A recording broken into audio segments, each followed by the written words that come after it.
Si t'as cliqué, c'est que tu veux savoir toutes les anecdotes sur le film Le Prestige. Et tu t'es pas trompé de vidéo parce que c'est exactement ce qu'on va faire maintenant. Si t'as pas encore vu le film, tu peux quand même rester parce que je vais spoiler que un petit peu vers la fin de la vidéo et ce sera prévenu avant, t'inquiète. Bon, maintenant on va commencer avec les anecdotes. La chose la plus logique à dire pour commencer est que le film est un scénario adapté. C'est l'adaptation plutôt libre, il faut dire, du roman homonyme de Christopher Priest, qui a d'ailleurs reçu le World Fantasy Award en 1996. Au départ, c'était Sam Mendes, mis en confiance par ses 7 nominations aux Oscars pour American Beauty, qui a demandé les droits de l'adaptation à l'écrivain. Ce dernier allait les lui accorder lorsqu'il reçut une autre offre d'un certain Christopher Nolan. À ce moment-là, Nolan était encore complètement inconnu et n'avait même pas encore sorti Memento. Mais Christopher Priest a quand même décidé de lui laisser sa chance et est allé voir son premier et à l'époque unique film, Following. En le visionnant, il est complètement tombé sous son charme et a laissé tomber Sam Mendes pour offrir le projet à Nolan.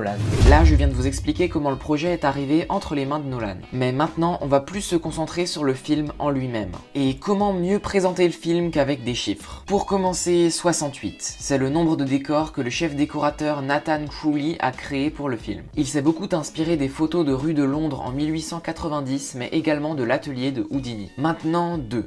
C'est le nombre de personnages principaux du film. Alfred Borden étant incarné par Christian Bale et Robert Angier par Hugh Jackman. Et regardez attentivement, maintenant je vais vous faire un tour de magie. Si j'efface les noms des personnages et que je garde uniquement leurs initiales, tadam, on obtient le mot Abra en référence à la célèbre formule Abracadabra. Ensuite, 23, comme D23 qui est le numéro de détenu d'Alfred.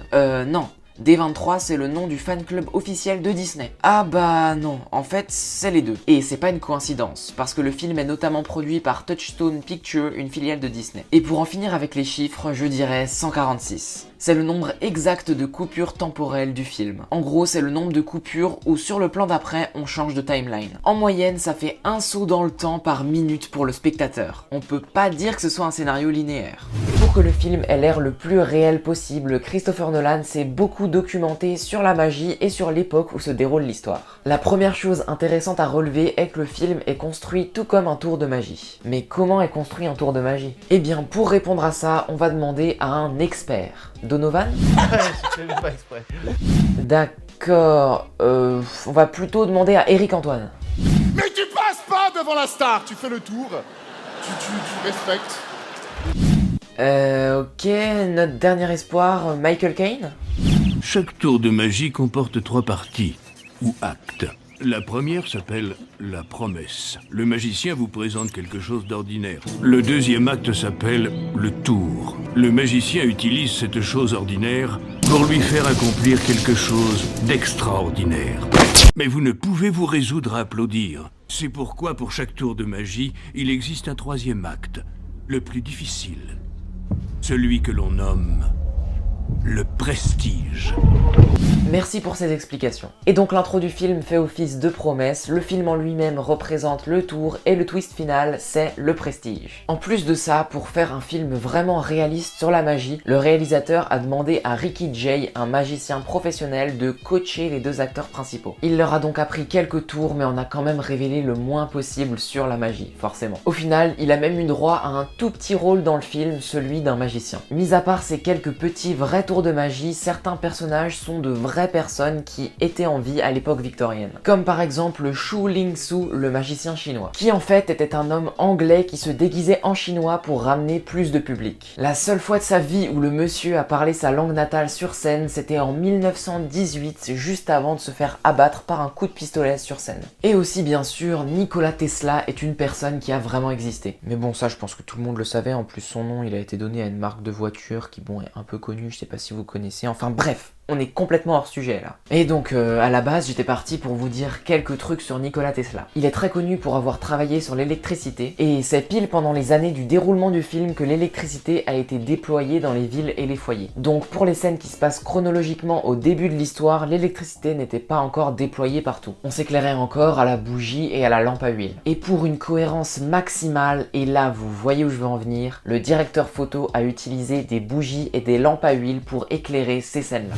Vous croyez vraiment que j'avais fini avec Tesla? Et non, j'ai encore un truc à vous dire sur lui. J'ai même plutôt à dire un truc sur son interprète, parce que celui qu'il joue, c'est David Bowie. Au départ, lorsqu'on lui a proposé le rôle, le chanteur a refusé. Christopher Nolan a alors pris un vol pour aller le rencontrer et lui parler en personne. Il lui dit qu'il n'imaginait personne d'autre pour le rôle et que le fait que ce soit lui qui joue Tesla rendait crédible l'excentricité du personnage. Et ses arguments étaient apparemment très convaincants parce qu'ils ont fait changer David Bowie d'avis et il a finalement accepté le rôle. Bon, maintenant j'en ai fini avec Tesla pour de bon. On va plutôt parler de son assistant Halley. Celui-ci est incarné par Andy Serkis et lorsqu'il est introduit, il parle d'un tour de magie dans lequel le magicien devine ce qu'il avait dans sa poche. J'ai vu votre spectacle à Londres.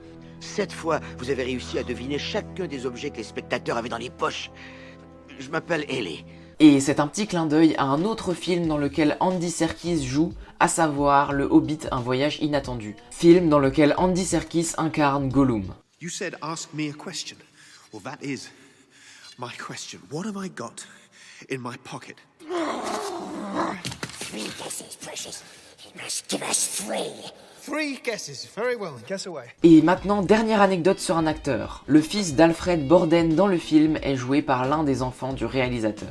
C'est la fin des anecdotes sans spoil, donc si tu nous quittes maintenant et que la vidéo t'a plu, s'il te plaît mets un petit pouce bleu pour le soutien, et si tu veux voir plus de vidéos du genre, bien sûr abonne-toi ou va voir mes anciennes vidéos, comme par exemple celles sur Tenet et sur Dunkerque qui sont d'autres films du même réal. Et bien sûr va voir Le Prestige, qu'est-ce que t'attends? Mais pour ceux qui l'ont déjà vu et qui restent, on est reparti pour 2 derniers points avec spoil. Le premier point, c'est que le sosie d'Angier déclare dans le film qu'il a déjà eu une carrière d'acteur et qu'il a déjà incarné Faust et César. Ces 2 personnages terminent dans leurs histoires détruits par leurs propres ambitions et c'est exactement de la même manière qu'Angier termine le film, détruit par ses ambitions. Et pour la dernière anecdote, c'est plutôt une remarque, un truc plutôt subtil caché dans le film. Si vous avez déjà regardé le long métrage plusieurs fois, vous avez remarqué peut-être plusieurs indices cachés par-ci par-là qui peuvent nous faire penser qu'Alfred Borden a un frère jumeau. Enfin, est un frère jumeau plutôt. Les moments les plus évidents étant les fois où Sarah répond pas aujourd'hui à un je t'aime, ou la fameuse réponse je ne sais pas quand on lui pose la question de quel nœud il a fait le jour de la mort de la femme d'Angier. Mais maintenant regardez cette scène.